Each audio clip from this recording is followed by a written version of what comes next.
In other news, the Department of Education issued new guidance for schools that reminds teachers they shouldn't address political issues in a partisan way and that children should be left free to form their own views. This comes after a series of cases in which teachers were accused of having overstepped their role as educators to promote their political views. In one case, a pupil was pictured posing next to a blackboard on which the words lies, selfish and mistrust were scrambled over a picture of Boris Johnson. In another, a teacher training session called for schools to replace all gendered words like boys and miss with gender-neutral words. In Brighton and Hove, children as young as 6 are to be taught that they are not racially innocent as part of the council's so-called anti-racism strategy.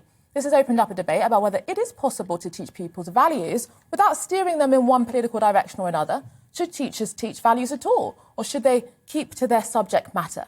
Are schools veering away from education towards indoctrination? Well, joining me now to discuss this is Frank Furedi, Emeritus Professor of Sociology at the University of Kent and author of 100 Years of Identity Crisis, Culture War over Socialisation. Thank you so much for joining me this afternoon, Professor Furedi. Firstly, are you surprised about some of the recent examples that we've been hearing in the news about what some kids are being taught, seemingly partisan ideas that are deeply contested as fact?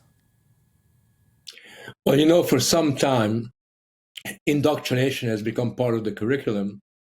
And the thing that I've been concerned about is that a lot of teachers believe that somehow education should not be distinct from politics.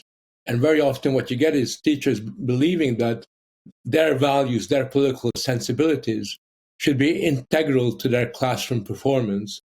And as a result of that, increasingly what you find is that a lot of teachers, for example, argue that they shouldn't be teaching about Britishness or British patriotism because that is somehow a negative phenomenon. Instead, what they should be teaching are ideals that call into question the idea of being British.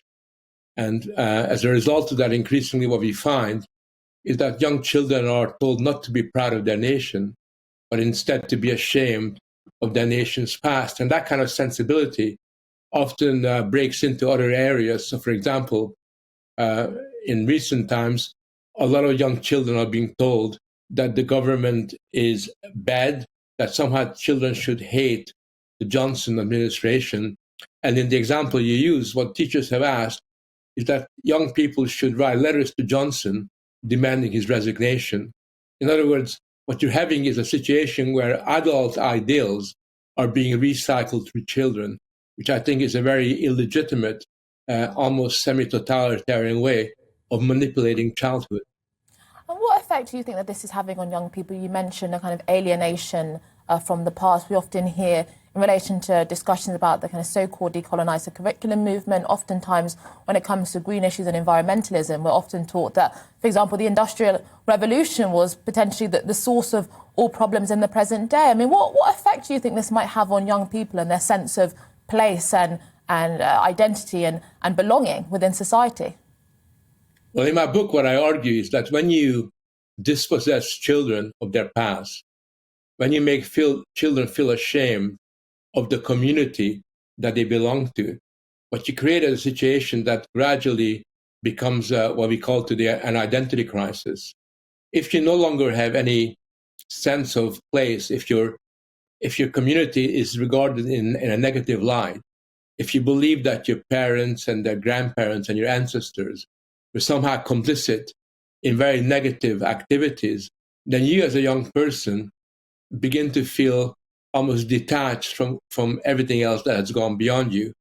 And I think one of the reasons why we have so many problems with identity, why so many kids become, in a sense, confused and disoriented as they're growing up, because their place in the world, their normal, natural place in the world, has been ripped under their feet, and they're really left with nothing other than making choices about who they really want to be. And once you are in that kind of situation, then you do necessarily, in a sense, lose the power and the strength that your community and your history gives to you. And I think that's one of the reasons why we find that so many young people going to universities perceive themselves as fragile and potentially as mentally ill.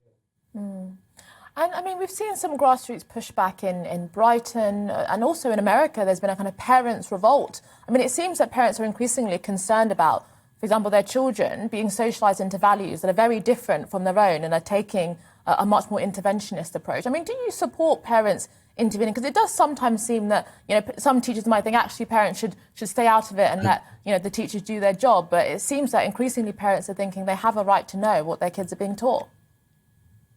Well, I'm against, I always criticize parents who advocate for their children in terms of their performance in school. A lot of parents want to know why Mary didn't get an A in her essay or why Johnny didn't do so well in sports. So I'm totally against when parents intervene in the curriculum in terms of the knowledge that children are learning. But I think that these days, parents need to intervene because so much indoctrination is occurring. Very often teachers teach children about values that directly contradict those of their parents. And one of the important things that occurred during the pandemics is a lot of parents for the first time heard teachers talk about things that they find really shocking. For example, a lot of parents I've talked to were shocked to discover that their children were told that they were white. Therefore, they should really be, in a sense, feel guilty about being white. They should come to terms with their privilege.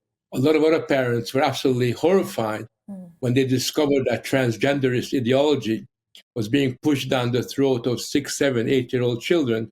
So naturally, under those circumstances, when the teachers are turning their children against the values of their parents, we have no choice but to intervene and to rebel against this. And there have been a number of significant rebellions, not just in Virginia, in the United States, where angry parents got rid of the governor who told them they had no right to discuss the values that their teachers were learning in school.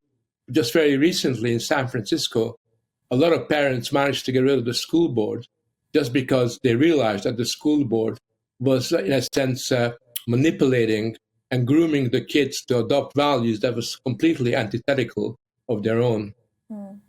And just very quickly, Frank, on a final point very quickly, I mean, is this a lost cause, though? Because it does feel like it's almost impossible now to cultivate, you know, a collective sense of a moral framework that we have as a society, confidence in transmitting to a new generation. I mean, do you think it's a lost cause? Is this a generational struggle? Or do you have some hope that actually we will find a shared sense of, you know, collective identity that we can transmit?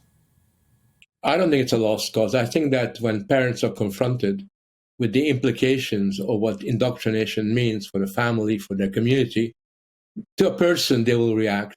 And I think what's happened in the last year is that the schools have been pushed to the front line of a cultural conflict, and parents are in the forefront of resisting this attempt to transform society in a woke direction. And I think if you can encourage parents to find their voice, I'm fairly optimistic that it's possible to contain this attempt to turn children against their past, to turn children against British values. And I'm very hopeful that this is something that can result in a positive outcome.